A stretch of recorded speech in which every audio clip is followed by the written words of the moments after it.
Hello, my name is Paul Washer, and I'm here in Brazil for the first time in my 30 years of ministry. I've been preaching, and I'm going somewhere else right now to also preach in another place, but I just wanted to say hi and greet the Christians here in Brazil. I also wanted to encourage you to study the Scriptures and compare what you are learning in the Scriptures with other godly believers down through the ages. Be very careful of modern evangelicalism and all the things that are happening. Learn to walk in the simplicity of obedience. Learn to walk in holiness. Your great passion should be to be more and more devoted to the person of Christ, to understand Him, to understand what He has done for you, and to serve Him with everything that you have. We live in a very corrupt world now, a world that is very, very fallen and that expresses its anger and its animosity toward God.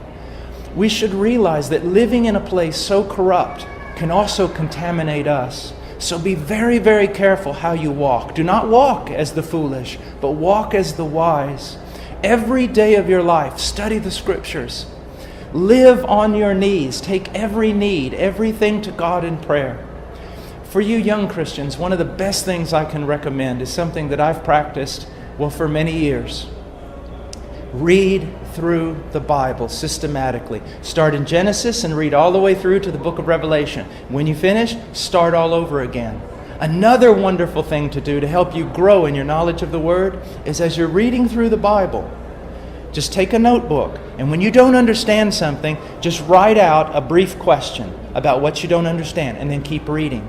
The wonderful thing that will happen is this: when you turn around to read through the Bible again the second time, you'll be able to answer many of your questions with the Scriptures themselves. And as you do that, you gradually grow more and more in the knowledge of God, in the knowledge of Christ. Another thing that I want to recommend to you is this: if you study the Scriptures at length, if you're studying the Scriptures for hours a day, but you do not pray, then a lot of that knowledge is just going to turn to pride. And it's not going to promote much godliness in your life. So you need to study the Scriptures, but you also need to pray. And prayer is not just intercession, but prayer is also just being with God.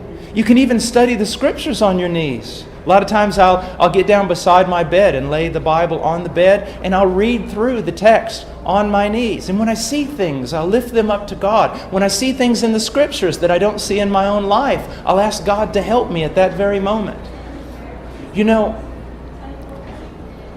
God's great desire for you is that you become conformed to the image of His Son, Jesus Christ. That's not going to happen if you're just apathetic and passive. Paul even talks about how we need to discipline ourselves. Now, let me just go through this again. Study the Scriptures, but not jumping around the Bible all the time. Study from Genesis to Revelation. Also, live a life of prayer. And not just prayer, another thing, Scripture memory, because you can't have the Bible open in front of you all day long. So learn to memorize Scripture. Do you know there are people that have memorized the whole New Testament? All the Gospels, the whole book of Psalms, things like that? You can do it. I remember one time I was talking to a man who was really well known for his Scripture memory. And I said, "Brother, God has gifted you to be able to memorize so much Scripture." And you know what he told me? He said, "No, not at all. It's just that I work at it harder than you do."